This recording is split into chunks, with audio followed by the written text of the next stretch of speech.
Bien-aimés frères et sœurs en Christ, je vous salue dans le nom de notre Seigneur et Sauveur Jésus. Aujourd'hui, je veux nous poser certaines questions et on va répondre ensemble. Voici les questions.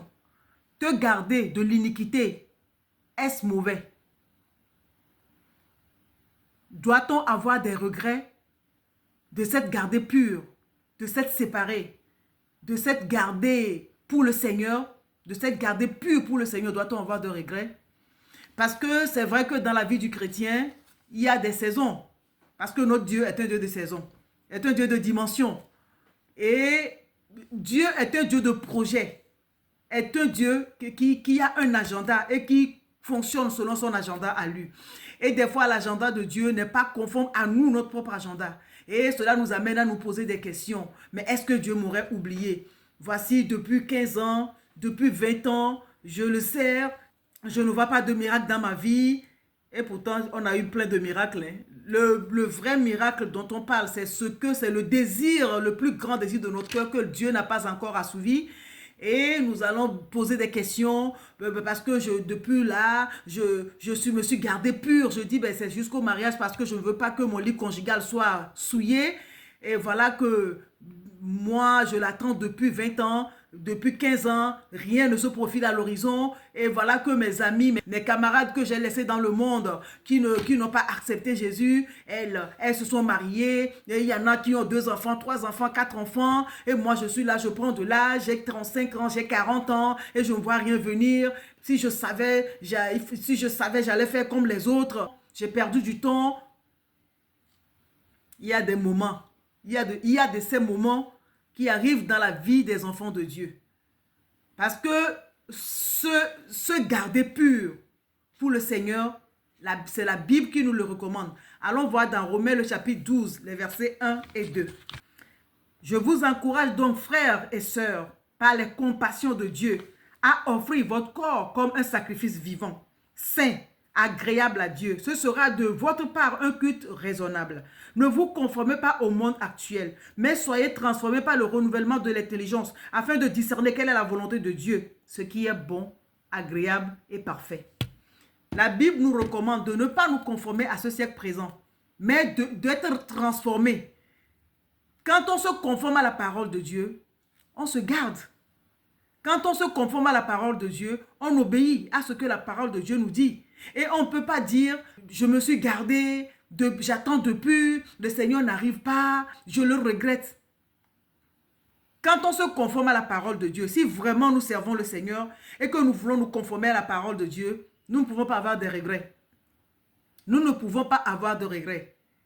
Parce que le Seigneur, le Dieu que nous servons, il est le rémunérateur de ceux qui le cherchent. Dieu connaît nos cœurs. Dieu a un agenda. Dieu a un plan. Dieu a un programme pour ta vie, pour ma vie. Donc, pendant qu'on l'attend, n'ayons pas de regrets.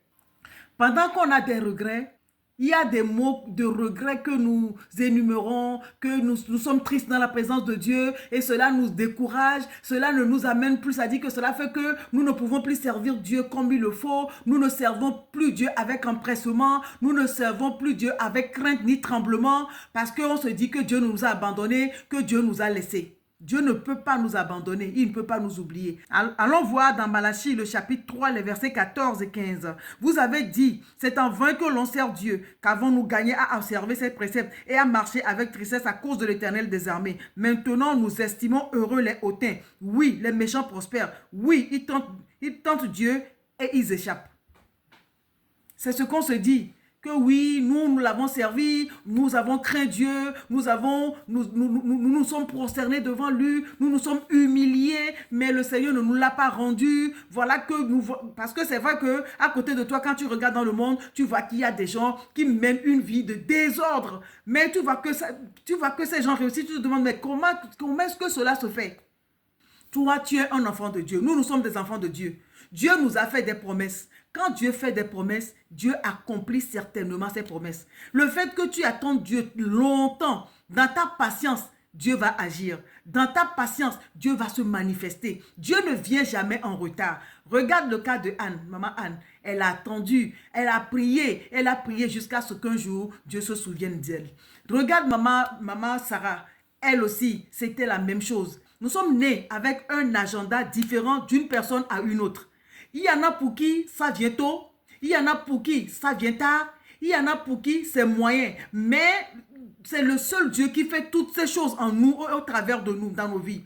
Donc quand pour toi n'est pas encore arrivé, je t'en supplie, ne t'énerve pas, ne critique pas Dieu, ne parle pas mal de Dieu. Dis toujours à ce Dieu, moi je m'attends à toi. Quoi qu'il arrive, Seigneur, moi je ne te quitterai pas. Quoi qu'il arrive, Seigneur, je suis attaché à toi. Rien ne pourra me séparer de l'amour de Dieu. Dieu ne pourra me séparer de toi, Seigneur Jésus.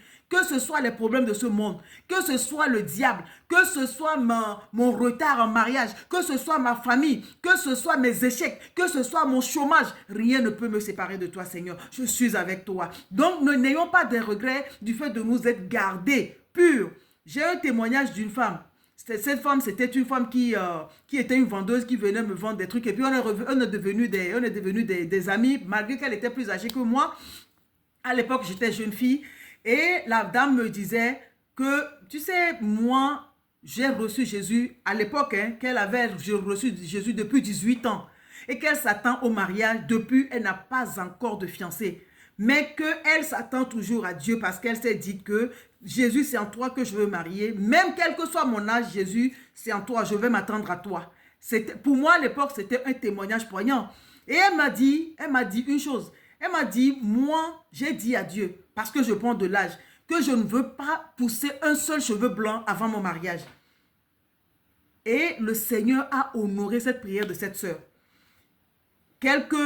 Un an et demi après, elle m'a annoncé que mon mariage c'est pour bientôt. Hein. J'étais présente à son mariage. C'était glorieux. C'était un mariage, waouh. Et il fallait voir le monsieur. C'était un homme, vraiment, tu sens que c'était un cadeau que Dieu lui a préparé pendant des années et que Dieu lui a donné. Mais c'était la joie. Elle m'a dit, ma soeur, vraiment, j'ai pas eu tort d'avoir attendu Dieu. Dieu m'a donné le meilleur. 2 jours après son mariage, c'est ce qu'elle est venue me dire. Quand tu attends Dieu, attends-le dans la joie. Attends-le dans la perspective que tu sais que ce Dieu que tu attends, il est capable de tout. Il peut tout faire à tout moment. Le miracle de Dieu, ça ne prend pas du temps. Quand Dieu veut faire un miracle dans ta vie, c'est en un clin d'œil. Tout se passe et puis tout se met en place. Dieu n'a pas besoin de, je ne sais pas quoi, Dieu n'a pas besoin de déployer de gros moyens comme les hommes le font. Quand Dieu veut le faire, il suffit seulement qu'il lève le petit doigt et le miracle s'opère. Donc c'est pour cela que quand tu te gardes, dis-toi que c'est pour ton bien déjà. C'est pour ton bien, ça te fait du bien et tu honores celui qui t'a racheté, celui qui a versé son sang pour toi. Et de la même manière, un autre témoignage. Un frère qui va travailler dans une société, on l'a embauché, il était en période d'essai. Et une semaine après, il y a un monsieur qui l'approche. Ben, monsieur, voilà, ici, c'est comme ceci que ça fonctionne. Nous volons certains articles et après une semaine après, on se les partage et tout. Le monsieur est allé le voir la première fois. Il ne lui a pas, il lui a dit, laisse-moi, je ne suis pas dans vos affaires. Une deuxième fois, la troisième fois, le monsieur vient encore et le frère lui dit que moi que tu vois, je ne suis pas un voleur, je n'ai jamais volé, je ne volerai pas. Moi, je suis venu ici chercher du boulot.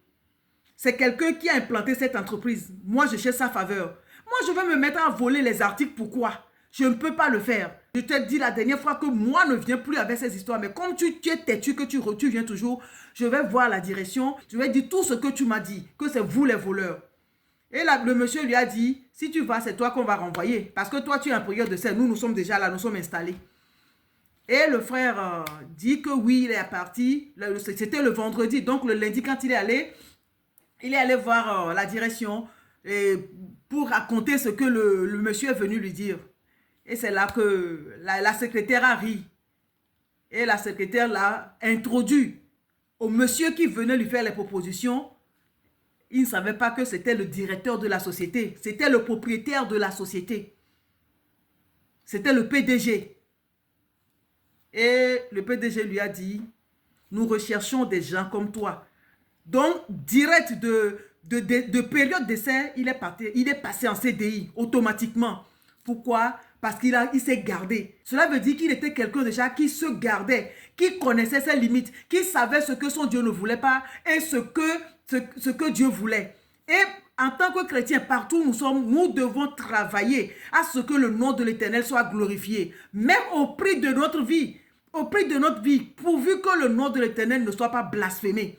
La Bible dit qu'il est vrai qu'il y aura des scandales, mais malheur à la personne par qui le scandale viendra. Que le scandale ne vienne pas par nous. Même si c'est pour perdre ton travail, tu dis non, moi je dis non, c'est non. Je ne veux pas me compromettre. Ne pas compromettre notre foi, ça paie toujours. Même si on te renvoie d'une société, c'est parce que Dieu t'a prévu un meilleur emploi ailleurs, au nom de Jésus. Donc, se garder pur pour le Seigneur, on ne doit pas avoir des regrets. Il n'y a pas de regrets du tout. Parce que le Seigneur, il le rend toujours. Le Seigneur, il fait toujours des merveilles. Le Seigneur, il va récompenser ta patience au nom de Jésus. Le Seigneur récompense toujours. Moi, depuis que j'ai reçu Jésus, je n'ai jamais eu un jour de regret. Je n'ai jamais eu un jour de regret. Je ne sais même pas par rapport à quoi. Parce que le Seigneur m'a tellement fait. Moi, chaque jour de ma vie, c'est-à-dire chaque jour que le Seigneur me donne, c'est une grâce énorme. Donc, moi, je suis tout le temps reconnaissant. Quels que soient les problèmes que je travaille, quels que soient les challenges, quels que soient les défis, je bénis toujours le Seigneur. Moi, dans ma bouche, il y a plus d'actions de grâce que de requêtes à demander. Dans ma bouche, là, il y a plus d'actions de grâce. Moi, action de grâce, c'est XXL. Parce que le Seigneur m'a beaucoup fait. Quand on est en vie, déjà, c'est le plus grand bien. Quand tu as la vie, tu peux faire des projets. Quand tu as la vie, tu as de l'espoir. Donc, moi, je n'ai jamais eu de regrets. C'est pas que je passe par des moments difficiles, mais dans ces moments difficiles, je le loue, je le bénis, je l'élève. Car ce Dieu, le Dieu qu'il a fait hier, je l'espère, je sais qu'il va encore le faire aujourd'hui. Il va le faire demain et il le fera toujours parce qu'il faut que son nom soit glorifié dans ma vie, au nom de Jésus-Christ. Donc pour cela, je veux te dire, ne faut pas avoir de regrets. Le Seigneur va te récompenser. Ta patience sera récompensée et tu verras que tout dans ta vie va crier gloire au nom de Jésus-Christ. Amen.